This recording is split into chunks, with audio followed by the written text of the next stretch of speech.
আচ্ছা, শ্রদ্ধা কাপুরকে কি বলিউড বয়কট করে রেখেছে? আপনারা নিশ্চয়ই লক্ষ্য করেছেন, শ্রদ্ধা কাপুরকে সালমান খান, শাহরুখ খান, করণ জোহরের মতো সেলিব্রিটিদের গ্রুপে কখনো দেখা যায় না।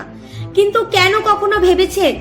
বলা যায় এই মুহূর্তে প্রথম সারির অভিনেত্রীদের জনপ্রিয়তার নিরিখে শ্রদ্ধা তার নাম পাকা করে রেখেছে।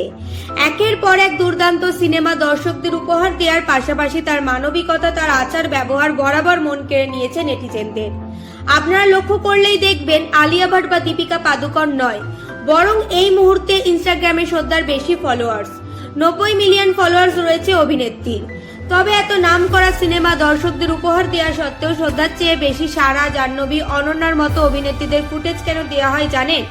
কিছু মানুষ এর কারণ শ্রদ্ধার বলিউড পার্টিতে না আসাকে মনে করে, যদিও কেউ কেউ এর কারণ শক্তি কাপুরকে মনে করে।